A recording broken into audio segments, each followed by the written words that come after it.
로마서 12장 1절 2절을 읽어보시겠습니다.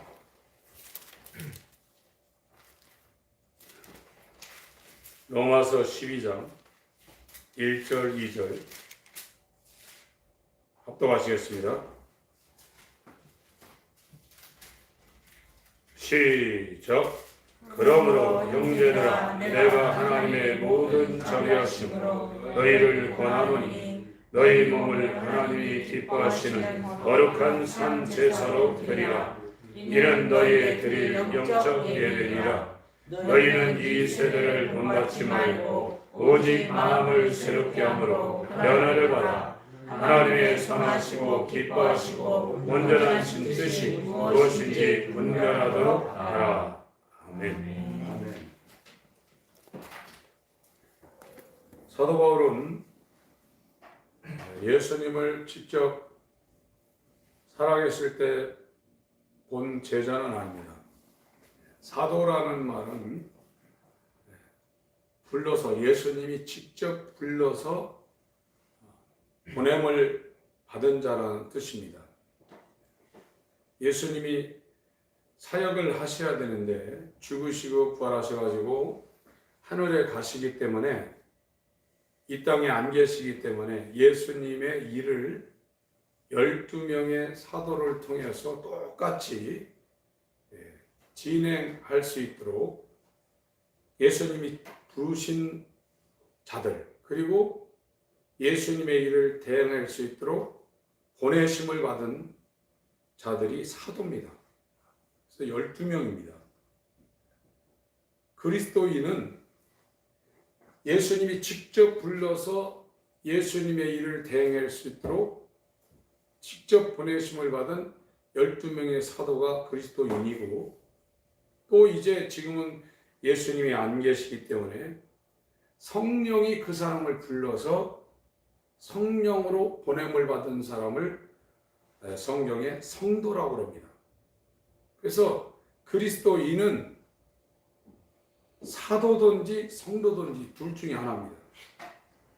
그런데 사도는 이미 12명이 결정됐죠. 이 사람들은 베드로, 야고, 요한, 이 세 명을 포함한, 바울까지 포함한 이 사도들은 굉장한 사람들입니다. 이 사람들이 터를 세우고 그 위에 성도를 세우는 일을 한 사람들입니다. 그래서 예수님이 요한복음 17장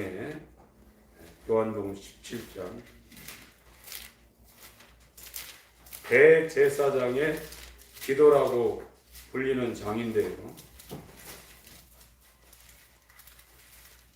요한복음 12장부터 6월절 엿새전에, 6월절은 요한복음 19장에 예수님이 하나님의 어린 양이 되어서 6월절 어린 양이 되어서 인류의 죄를 짊어지시고 죽는 날입니다. 그러니까 12장부터 19장까지는 6일 동안에 이루어진 일을 기록한 성경입니다. 그런데 17장은 십자가 지기 바로 직전에 아버지 앞에 예수님이 대제사장으로 기도하신 그 장입니다. 11절부터 제가 읽겠습니다. 나는 세상에 더 있지 아니하오나 저희는 세상에 있었고, 사도들을 지금 가리키고 있는 거예요. 저희는 나는 아버지께로 가옵나니 거룩하신 아버지여 내게 주신 아버지의 이름으로 저희를 보존하사 우리와 같이 저희도 하나가 되게 하옵소서. 연합입니다. 그리스도인은 예수와 연합한 사람을 그리스도인이라고 합니다. 예수와 연합되기 전에는 아직 그리스도인은 아닙니다. 택함을 받은 예복을 입을 수 있는 후보는 될 수 있지만 완전한 그리스도인은 아닙니다. 하나입니다. 하나. 유니온. 성부, 성자, 성령이 하나가 된 것처럼 이 사도들도 예수와 하나가 된 거예요. 성령으로 완전히 하나가 되는 거예요. 12절 내가 저희와 함께 있을 때 내게 주신 아버지의 이름으로 저희를 보존하와 지켰나이다. 12명 데리고 다녔죠. 그 중에 하나도 멸망치 않고 오직 멸망의 자식뿐이오니 이는 성경을 응하게 함이니라. 하나는 멸망당했죠. 가룟 유다요. 이건 성경을 응하게 하려고 하겠다는 겁니다. 지금 내가 아버지께로 가오니 내가 세상에서 이 말을 하옵는 것은 저희로 내 기쁨을 저희 안에 충만히 가지게 하려 함이니이다. 내가 아버지의 말씀을 저에게 주었사오니, 말씀이 이제 두어놓습니다. 안으로 신비에.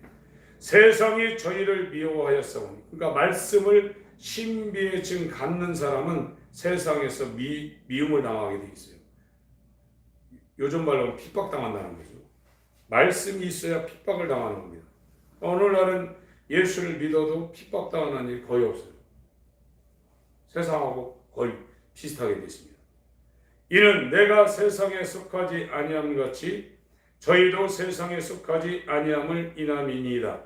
내가 비옵는 것은 저희를 세상에서 데려가시기를 위함이 아니오 오직 악에 빠지지 않게 보전하시기를 위함이다. 그래서 주기도만 해도 다만 악에서 구해달라고 기도했죠. 그러니까 이 기도가 굉장히 중요한 겁니다. 악한 자에게서 구해달라고. 우리가 육신에 필요한 것도 기도하지만 기도의 대전제는 시험에 들지 않게 기도하고 악한 자에게 유혹받지 않도록 기도를 해야 됩니다. 하나님께서 지켜줘야 되는 거거든요. 예수님도 지금 그런 기도를 지금 하고 있지 않습니까? 내가 세상에 속하지 아니한 같이 예수님은 세상에 속하지 아니하신 분입니다. 저희도 세상에 속하지 아니하였삼나이다. 사도들 말하고 있는 겁니다. 저희를 진리로 거룩하게 하옵소서. 아버지의 말씀은 진리니이다. 우리의 심령이 거룩해져야 됩니다. 그러니까 달이 밤에 이렇게 뜨고 해가 낮에 떠 있는데 막 파도가 치고 물결이 잔잔하지 않으면 그 바다나 호수에서 달이나 이 해를 볼 수 없어요. 고요해야 됩니다. 사람 마음이 세상 것으로 여기가 파도치고 어두워지고 이것이 막 출렁이고 그러면 그 사람 안에 하나님이 올 수 없어요. 그래서 팔복에도 마음이 청결한 자는 하나님을 볼 것이라고 했거든요. 예수님이 마태복음 5장부터 7장까지 산상수훈을 했는데 그게 다예요. 그게 복음의 시작과 끝입니다. 그래서 7장 마지막은 집을 줘놨는데 바람 불고 물결 부딪혀서 무너지는 집이 있다고 했어요. 심판에 관한 얘기를 7장에서 하는 거거든요. 6장은 돈을 주인으로 삼든지 하나님을 주인으로 삼든 둘 중에 하나 하라는 거예요. 5장은 하나님의 나라를 그들 심령에 가질 수 있는 8가지 상태를 말하고 있는 거예요. 그래서 예수님의 메시지는 최초로 산에 올라가서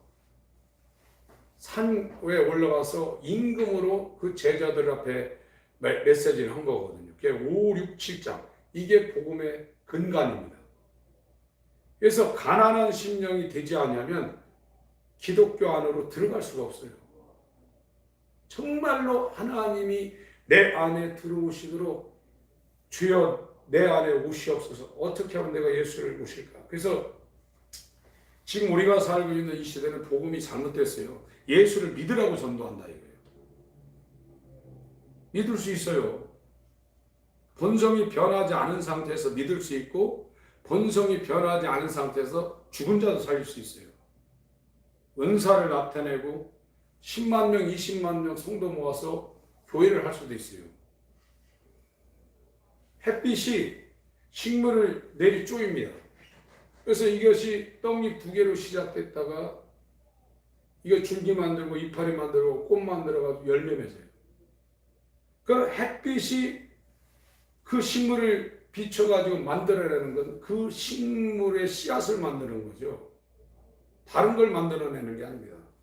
하나님이 타락한 아담이 갖고 있는 이 본성에 빛을 비춰서 본성이 안 변한 상태에서 하나님이 어떤 분이신가 이해할 수 있도록 인간의 이성과 감성과 의식 가운데 역사할 수 있어요. 그런데 본성이 안 변한 사람은 하나님의 자녀가 될 수 없는 겁니다. 오늘날은 거듭나지 아니한 상태에서 얼마든지 이적을 행할 수 있고 능력을 행할 수 있는 것을 보고 저 사람은 구원받았다고 도장을 찍어주는 거예요. 그러니까 자기가 영광받죠. 아, 내가 했다는 소리가 나오죠. 그런 소리 하는 사람은 암만 큰 역사가 나타났다 할지라도 본성이 안 변한 사람입니다. 본성이 안 변한 사람은 첫 아담과 연결되어 있는 거예요. 그러니까 교만하죠. 결국은 자기가 영광을 받는 거예요. 이 사람은 그리스도는 아닙니다. 명품에 짝퉁이 나오는 거예요. 모조품이 나오는 거예요. 오늘날은 모조품 그리스도인이 굉장히 많습니다.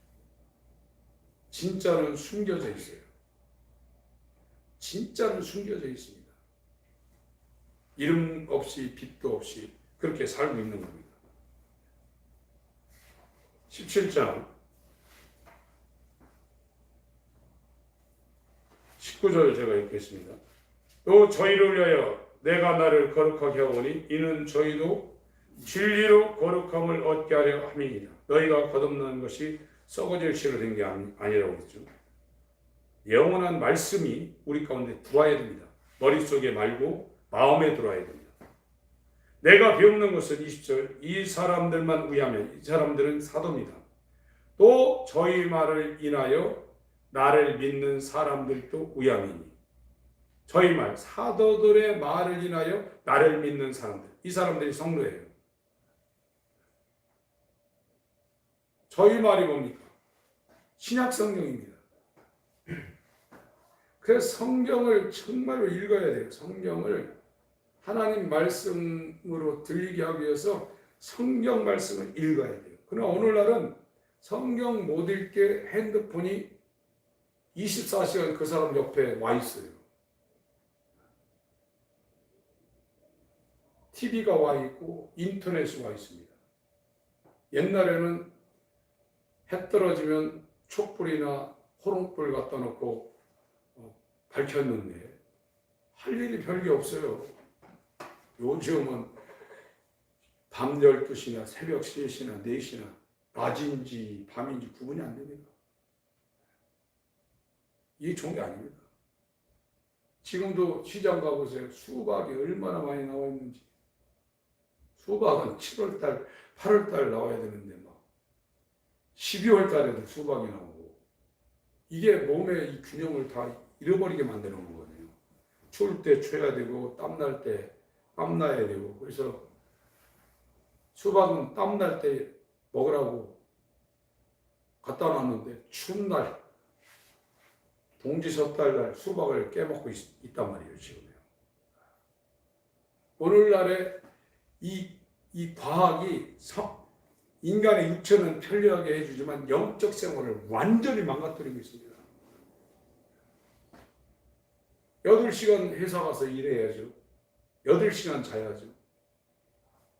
나머지 8시간인데 여기에 밥 먹고 또 뭐 해야죠? 그러면 언제 성경 읽고 언제 기도하고 뭐합니까? 근데 그 짬나는 시간을 이거 붙잡고 있으니 이해됩니까? 그런데 옛날에는 그래도 그런 거 할 거 없으니까 시간 있으면 성경도 읽고 기도도 했는데 요즘은 이게 다 뺏어먹는 거예요. 핸드폰이. 저 마귀입니다. 잘못 쓰네요. 저도 책을 요즘 많이 읽고 있는데 핸드폰 옆에 있으면 신경 쓰입니다. 누구한테 전화 안 오나. 괜히 가서 붙잡는 거예요. 그래서 영적인 활동을 할 때 핸드폰 갖다 집어 내버려야 돼요. 특히 예배 때 핸드폰을 보거나 이게 신경 쓰이면 그 예배는 무효입니다. 생각해 보세요. 청와대 영빈관에 초청받아가지고 갔는데 1년 동안 한 번도 안 입던 옷 찾아가지고 뭐 입고 갈까 하고 가서 고르고 또 미용실에 가서 이쁘게 하고 구두도 닦고 닦아가지고 자기 이름 써있는데 아무나 들어갑니까? 청와대 가는데 사전에 다 조사하고 들어갈 때 다 조사하고 너 여기 앉으라 거기 앉아 있어야 돼요. 그러고 대통령부터 말할 때 아무것도 못 하는 거야. 그대로 가만히 있는 거예요. 거기서 이 사람이 다른 일 하겠어요? 하나님 앞에 예배하는 겁니다. 근데 오늘날은 다 예배가 무효가 되는 예배들이 굉장히 많아요. 이게 저 사람도 그렇고 이 사람도 그러니까 그게 괜찮은 줄 안다고요. 이 보통 문제가 아닙니다. 꺼야 됩니다. 영적인 사람들은 핸드폰 꺼야 되고 TV 꺼야 되고 세상을 꺼야 돼요.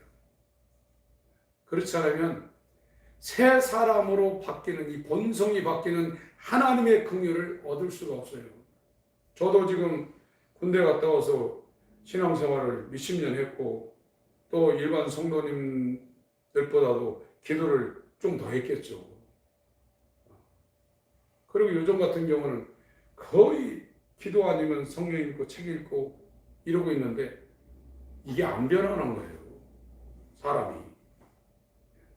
물론 오래 해가지고 이 말재주는 있고 이런 건 있는데 제가 저를 봤을 때 야, 옛날 처음 믿을 때가 오히려 더 순수했다.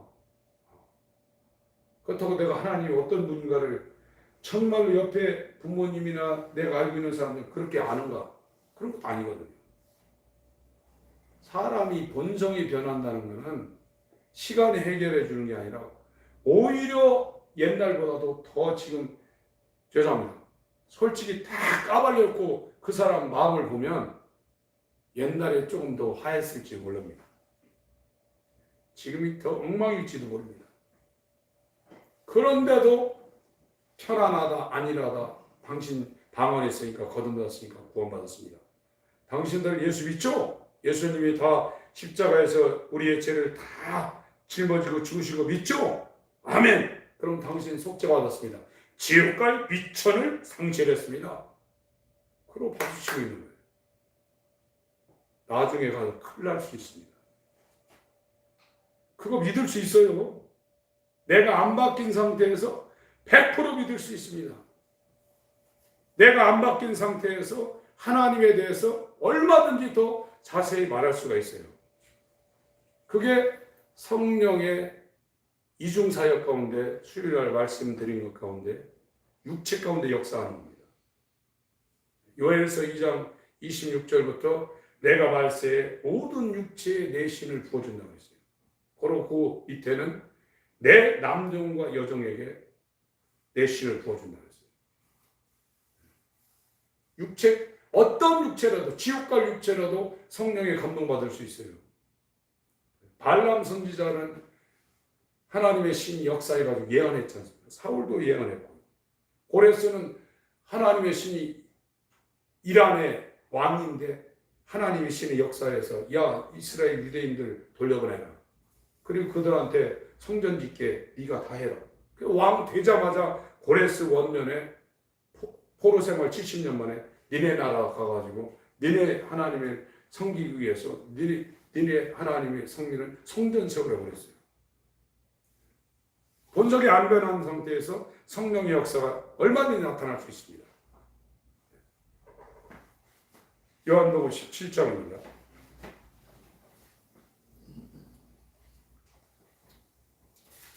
그 20절은 이 사람들은 사도고요.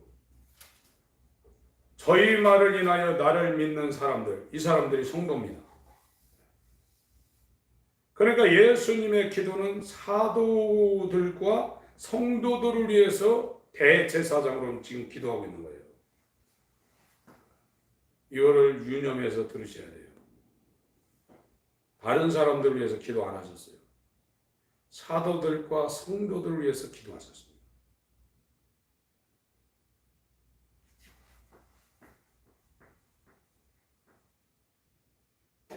21절부터 한번 읽겠습니다.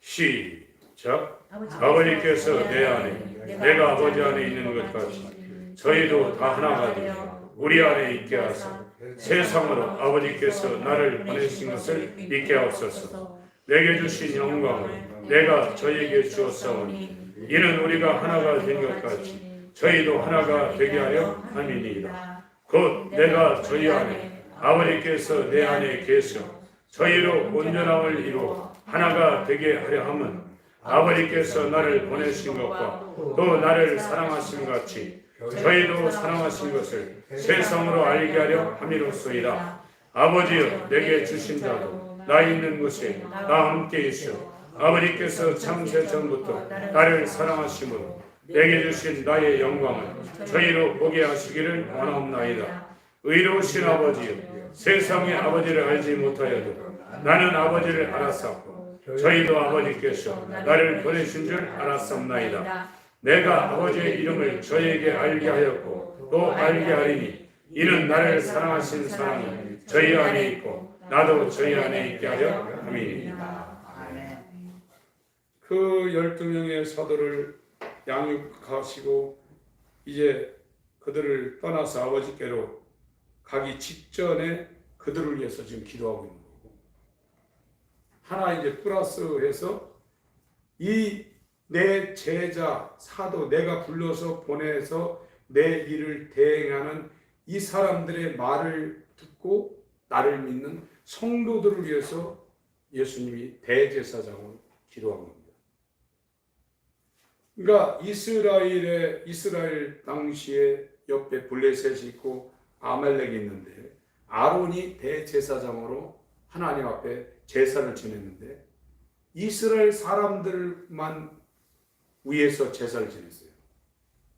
블레셋, 아말렉 사람들은 동시대에 살았지만 그들의 죄를 짊어지고 대신해서 아론이 제사한 적이 없습니다. 예수님이 우리를 위해서 지금 로마서 8장에 밤낮 간구한다고 했는데 누구를 위해서냐? 사도와 성도가 되어서 예수와 연합한 자들을 위해서 기도하고 있는 거지. 예수 바깥에 있는 사람들을 위해서 예수님이 지금 하고 있는 게 아닙니다. 물론 이제 택함을 받아서 그 길로 가는 사람들까지 포함됩니다. 그러나 예수 바깥에, 영원히 예수 바깥에, 이 장로교에서 말하는 예정, 택함이라는 것이 그냥 믿는 게 아닙니다. 지옥 가기로 작정된 사람들도 많이 있습니다. 그러나 우리는 일단 청함을 받아서 예수 그리스도로 지금 가까이 가는 이쪽으로 왔고, 더군다나 이제 겸손할 수 있는, 겸손은 제가 전 못합니다. 당신이 훨씬 낫습니다. 세상에서는 그런 사람 참 겸손하다고 그래요. 성경에서 겸손이라는 것은 자기가 없어진 상태를 말하는 거예요. 성경에서 교만이라는 것은 자기가 살아있는 상태를 말하고 있는 겁니다. 그래서 요한이 얘기하면 너 죽어라 그거예요. 너 죽어야 예수님을 주인으로 모시고 순종할 수 있지. 네가 살아있는데 어떻게 주인이 둘이 있냐.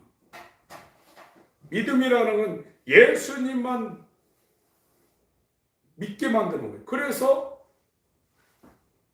우리한테 어려움을 주는 거예요. 고린도후서 1장을 보겠습니다. 고린도후서 1장.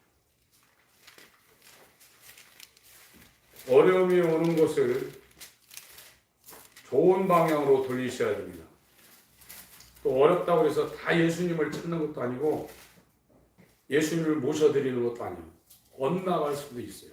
완전히. 조금 가졌던 종교적인 열심도 그것까지 다 뺏길 수도 있어요. 고린도후서 1장 8절. 형제들아, 여기서 형제들은 예수와 같이 사도들처럼 예수와 연합된 사람들, 아델포스라고 해서 형제가 된 사람들, 영적으로 완전히 하나가 된 그런 사람들을 지금 지칭을 하고 있습니다. 우리가 아시아에서, 이 터키입니다. 지금 우리가 살고 있는 아시아가 아니라 소아시아인 터키를 말하고 있어요. 에서버 두사빌라 교회가 있는 소아시아 7교회.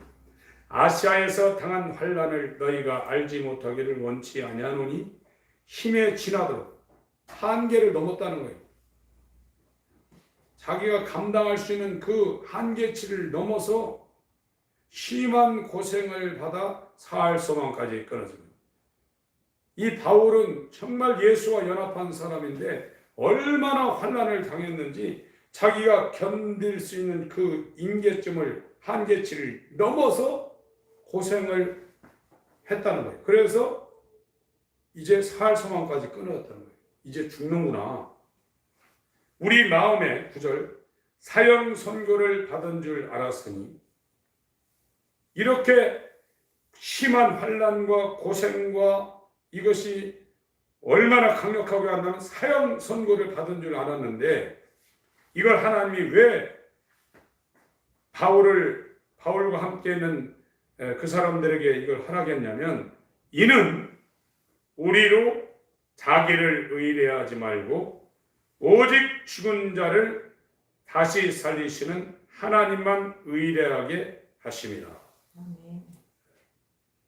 하나님만 확실히 의지하고 하나님만 주인으로 삼게 하기 위해서 자기가 견딜 수 없는 이 심한 고생이 동반되는 이 환난을 바울 일행에게 주었다는 거예요. 근데 우리는 막 견딜 수 없는 이런 일들이 우리한테 닥치면 하나님을 의뢰하는 것보다 그 환경을 보고서 놀래거나 그거 해결해 달라고 기도합니다.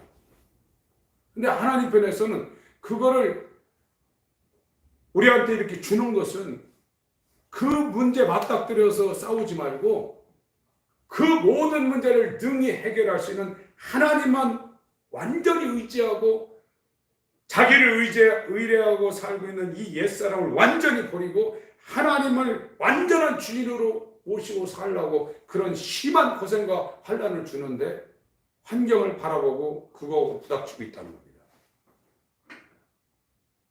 하나님을 바라봐야 돼요. 집안에 어떤 일이 일어나든, 가정에 어떤 일이 일어나든, 직장에 어떤 일이 일어나든 그거에 대응하기 시작하면 시간이 길어집니다. 그것 그냥 내버려 두시고, 내가 하나님만 바라보고 하나님만 의뢰하고 하나님을 주인으로 모시고 살려고 하나님이 나한테 지금 작전을 하시는구나, 이렇게 보시고 눈을 돌리셔야 돼요. 하나님을 주인으로 모시는 사람들이 새롭게임을 받아 자기의 몸을 거룩한 산제사로 드릴 수 있는 거예요. 하나님을 주인으로 모시지 아니하면 나중에 그렇게 안 된 상태에서도 이적이 나타난다니까요.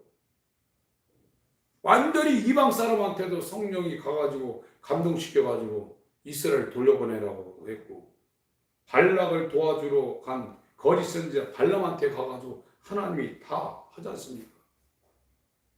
그 사람들이 다 구원받은 상태가 아닙니다.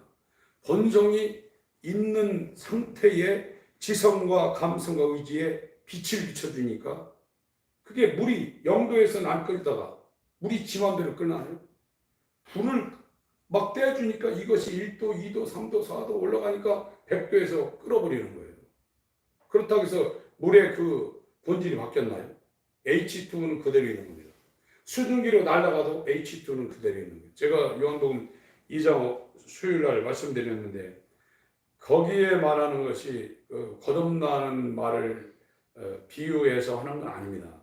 오해하실 수 있는 분이 혹시 있을까 말씀드리는데 그게 거듭남을 비유한 건 아니에요. 거기는 순종함이 이렇게 하나님이 역사한다, 그거를 말하는 건데, 그 말을 제가 거기에 좀 빌려 쓴 거는 본질 변화가 완전히 변화되는 그걸 얘기하기 위해서 물에서 포도주, 그걸 조금 말씀드렸는데, 그 사람한테 능력이 나타나고 이적이 나타나고 치유가 일어난다, 그 사람이 변한 건 아니에요.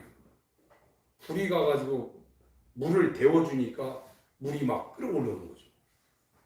그렇다고 해서 그 사람이 거듭나면 그런 건 아닙니다. 거듭남은 본성이 변해야 돼요. 이 본성이 변한 사람이 하나님의 자녀고, 여기 대제사장으로 예수님이 기도한 저희와 저희 말을 듣고 나를 믿는 사람들, 성도입니다. 이 두 그룹밖에 없어요.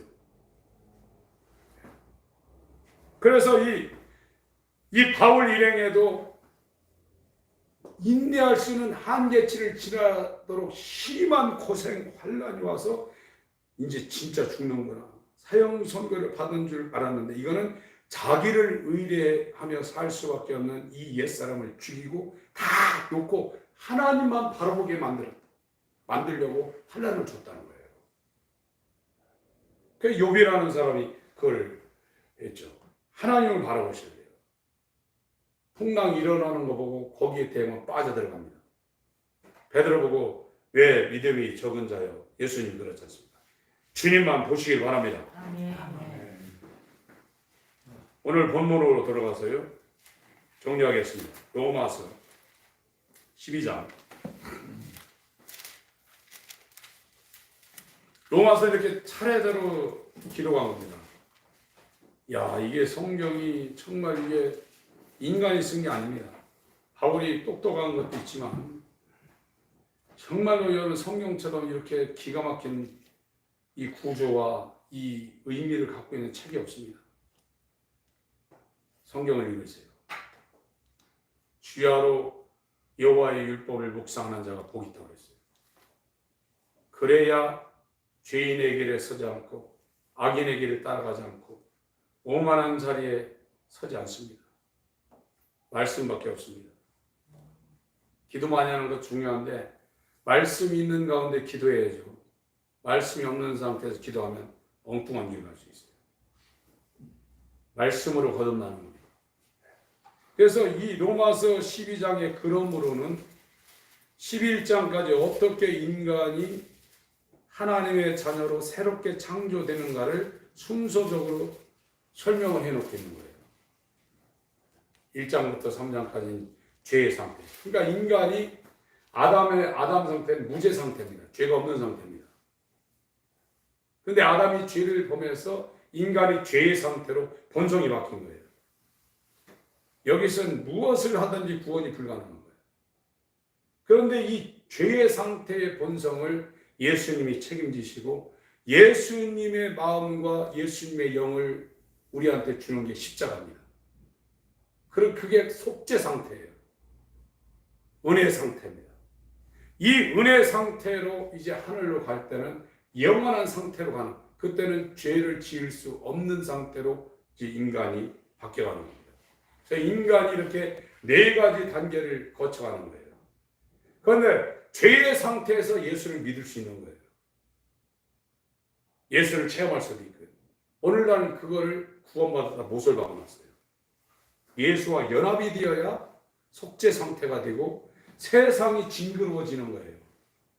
속죄받은 사람은, 죄사함 받은 사람은 절대 세상을 그리워하거나 그거를 삼아가거나 그렇게 될 수가 없습니다. 그러나 이 죄의 상태에서 속죄 상태로 가는 이 성도들의 신앙생활 가운데 이게 완전히 되지 아니하면 예수를 체험하면서도 세상을 그리워하게 되니까 이건 다 뜬구름이고 헛일입니다. 이 세상은 아무리 잘되고 아무리 그 사람이 해도 이거는 아무것도 아닙니다. 그거를 속죄 상태, 은혜 상태로 들어간 사람은 그걸 보는 거예요. 아, 세상이 아무것도 아니구나. 예, 나무 풀 집으로 짓는 거고 저거 배설로 갖고 그게 그 사람의 마음 가운데 확실히 들어와야 이 사람이 구원받는 사람이에요.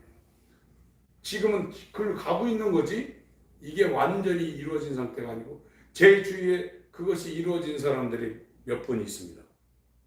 그 사람들은 완전히 달라졌어요. 왜 사는지 압니다.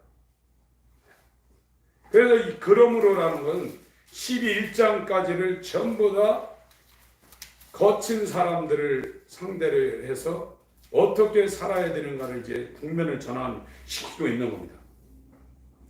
자기 인생을 산제사로 드리라고 했죠. 이게 영적 예배라고 했죠. 그러려면 2절이 되는 거예요.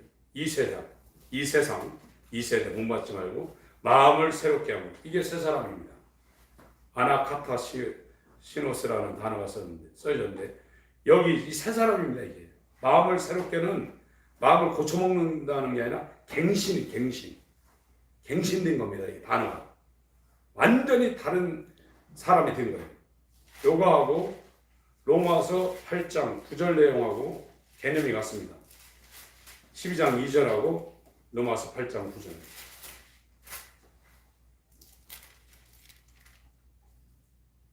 시작.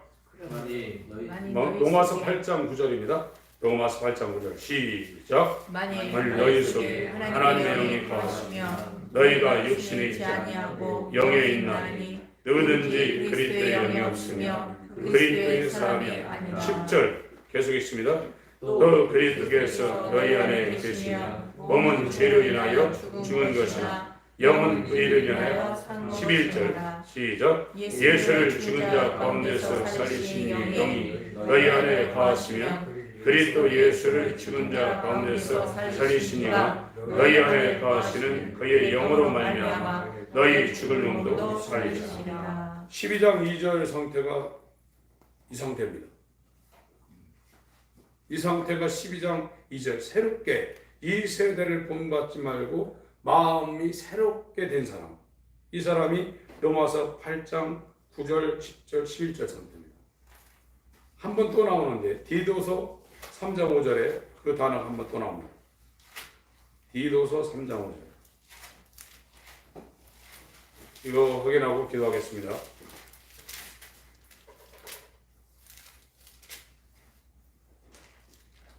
디도서 3장 5절.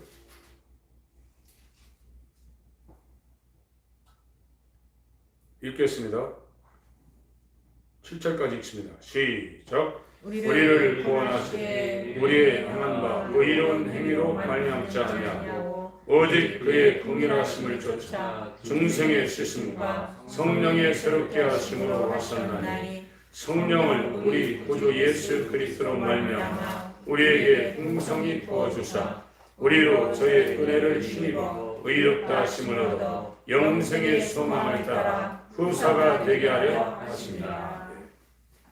중생의 씻음, 거듭난다는 거죠. 거듭나야 씻어준다는 겁니다. 거듭나야 죄사함이 있다는 겁니다. 옛날에는 청교도 시대에 그 복음의 진수를 받은 사람들은 책을 쓰든지 설교를 하든지 중생에 대해서 말 안 한 사람이 한 사람도 없습니다.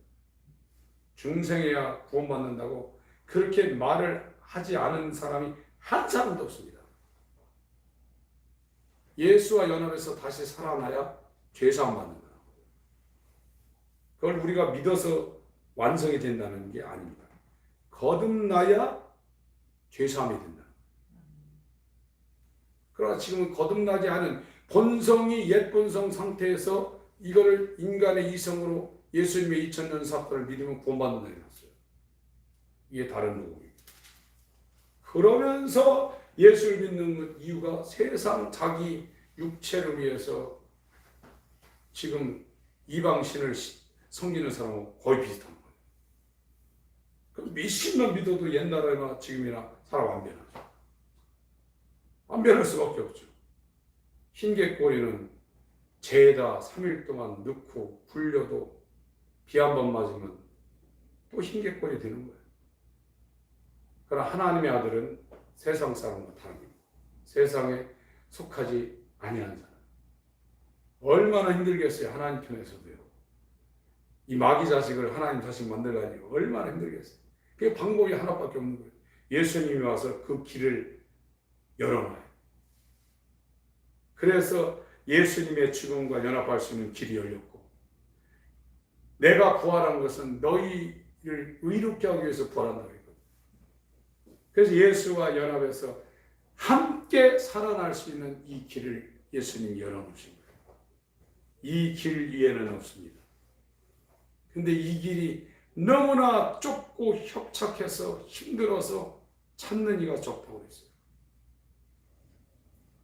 교회 다니면서도 이 길을 얘기하면 안 한다고 그래요. 구원받는 자가 적으니까 들어가려 해도 들어가지 못하는 자가 많다고 했어요. 성한 사람은 많은데 예수 그리스도로 예복을 입은 예수의 신분은 적다고 했습니다. 우리가 라오디게아 교회 성도로 다니면서 좋은 옷 입고 굶지 않고 잘 먹고 살고 좋은 집에서 이 핸드폰 이게 100만 원짜리입니다. 아프리카나 이런 데서는 이거 하나 갖기를 간절히 소원해도 이런 거 삼성 핸드폰, LG 핸드폰 못 갖습니다. 명품입니다. 근데 대한민국은 유치원에 다니는 애들 이거 다 들고 다녀요. 그러면서 불행하다고 생각합니다. 원시, 정글 같은 데는 붕어 한 마리 갖고 한 끼 때우고 삽니다. 산에 사냥 가가지고 그 짐승 한 마리 잡으면 동네 식구 다 불러서 그거 한 점 먹고, 그리고 그 돼지 감자 같은 거 그거 이렇게 해가지고 먹고 그러고 삽니다. 얼마나 지금 잘 삽니까? 대한민국 쓰레기가 얼마나 많이 나갑니다. 그러면서 더 잘 살라고 기도할 시간에, 성경 읽을 시간에, 주님을 위해서 살 시간을 다 뭉개버리고 있는 거예요. 암만 잘 살아봤자 죽으면 그 무효입니다. 나중에 회계장부를 갖다 놓고 예수님이 너 어떻게 살았는가? 70평생이라도 1초 안에 다 끝납니다. 어떻게 살았는가 다 보여있는 거예요. 의미 없습니다. 하나님의 나라와 의를 구하시기 바랍니다. 그리고 정말 내가 하나님의 아들 되어야 돼요. 자녀 되어야 돼요. 이거는 하나님의 긍휼을 쫓아 중생의 시선과 성령의 새롭게 함이라고 했어요. 성령이 그 사람을 완전히 다른 사람으로 만들어 버린다는 거예요. 이건 인간이 하려고 그러면 낙타가 바늘길 동거하는 것은 불가능하다는 거예요. 하나님은 다 할 수 있다. 돌 갖고도 아브라함의 자손, 언약의 자손을 만들 수 있다는 겁니다. 주님 앞에 겸손하시기 바랍니다. 정말 주여 나를 긍휼히 여겨 주셔서 하나님만이 하실 수 있는 이 새롭게 함의 역사가 우리 가운데 이루어지게 하여 주옵소서.